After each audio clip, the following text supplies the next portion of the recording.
எனக்கு அன்பானவர்களே, இரட்சகர் இயேசு கிறிஸ்துவின் நாமத்தில் அன்பின் வாழ்த்துக்கள். இயேசுவின் பாதத்தில் இன்று நாம் தியானிக்க இருக்கும் வேத பகுதி நீதிமொழிகளின் புஸ்தகம் 17ஆம் அதிகாரம் 6ஆம் வசனம். பிள்ளைகளின் பிள்ளைகள் முதியோருக்கு கிரீடம், பிள்ளைகளின் மேன்மை அவர்கள் பிதாக்களே. ஹல்லேலூயா! வேதம் இவ்விதமாய் சொல்கிறது, பிள்ளைகளின் பிள்ளைகள் முதியோருக்கு கிரீடம். ஆமேன். அநேகருடைய சாட்சியை கேட்டறிந்த அனுபவத்தில் சொல்கிறேன். எங்களது வெற்றி பாதையின் ரகசியமே எங்களது வீட்டில் எனது தாத்தா பாட்டி இவர்களுடைய பிரார்த்தனையே காரணம் என்று அநேகர் சொல்வதை கேட்டதுண்டு.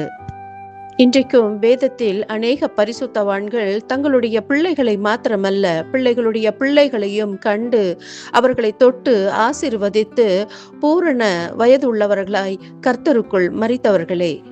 வாக்குத்தத்தத்தின் பிள்ளையை பெற்ற ஆபிரகாமும் சரி, ஈசாக்கும் சரி, யாக்கோபும் சரி, தங்களது பிள்ளைகளின் பிள்ளைகளை தொட்டு ஆசிர்வதித்து மகிழ்ந்தனர். ஆமேன். மேலும் இந்த வசனம் இவ்விதமாய் கூறுகிறது, பிள்ளைகளின் மேன்மை அவர்கள் பிதாக்களே. முதியோருக்கு கிரீடமாக மேன்மையாக இருப்பது அவர்கள் பிள்ளைகளுடைய பிள்ளைகள் என்று வேதம் சொல்கிறதோ, அதே போல பிள்ளைகளினுடைய மேன்மையும் அவர்கள் பிதாக்களே என்று நமக்கு சொல்கிறது. எனவே ஒவ்வொரு பிள்ளைகளுடைய பிள்ளைகளும் தங்களது வீட்டில் உள்ள வயது சென்ற தாய் தகப்பன்மாரை பேணி பராமரிக்க வேண்டும். பிரியமானவர்களே, தேவன் இதையே விரும்புகிறார். நாம் ஜெபிப்போம். கிருபையுள்ள நல்ல தகப்பனே, இந்த காலை வேலைக்காய் நன்றி.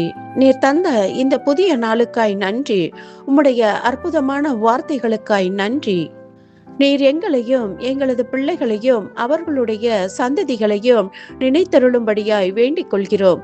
இயேசு கிறிஸ்துவின் மூலம் ஜெபம் கேளும் எங்கள் ஜீவனுள்ள நல்ல தகப்பனே. ஆமேன்.